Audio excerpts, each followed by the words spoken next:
يا ليلي يا ليلي يا ليلي يا عيني يا ليلي يا ليلي حوضة خطبات يا كله يخاف ويكن شوية الكم والعيد انزع وصحوا الدخلوية بسمع دولتنا يا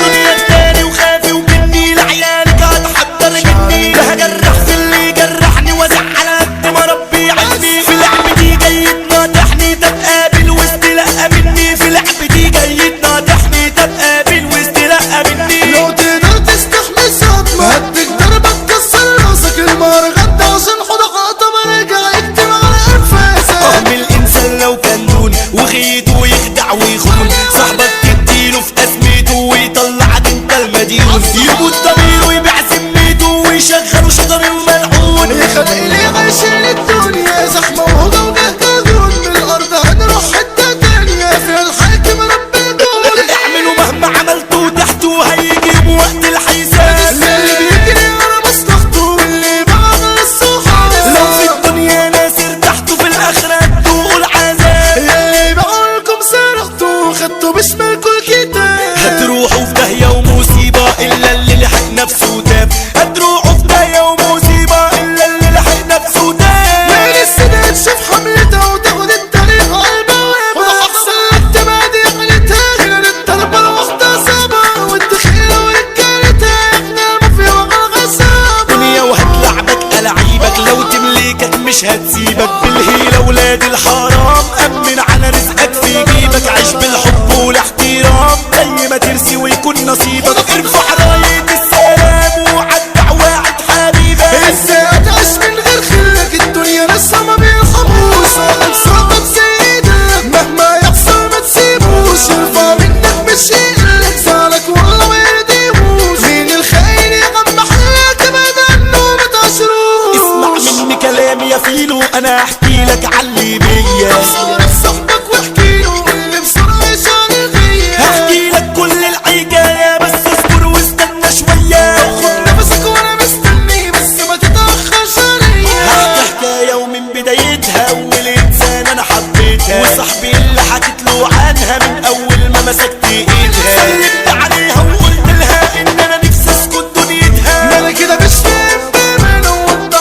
حبة يمكن افيدك اريح روحك لو حيرانة ولو غرقانة خد بايدك في نفس الوقت اللي أنا بحكيله واشكيله من عم الفيل ويفضل هو يطيب خاطري وأنا برفع إيدي فوق وأدعيله يضحك لما يبص في وشي ويغني لي وكمان أغني له طب ليه بتنظم وقافش ومحسسني ان عزيله احمد ربنا انك عايش وزميلك ابيض ضميره ده في غيرك 100,000 واحد عاش مجروح من غدر غيره طب بص ازاي جاتلي الطعنة حسيت اني صابتني اللعنة شفت رقمها على تليفونه في نفس المكان اللي بيجمعنا يا نهار مش فايت عليلي واللي بسرعة قوم واحكيلي ضربت صاحبك ولا ضده ولا ما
وسط الحوسة لو هتعامل يوسف جلو نادي الست معروف رجالها تنفذ الكلمة مش تقولها هنقول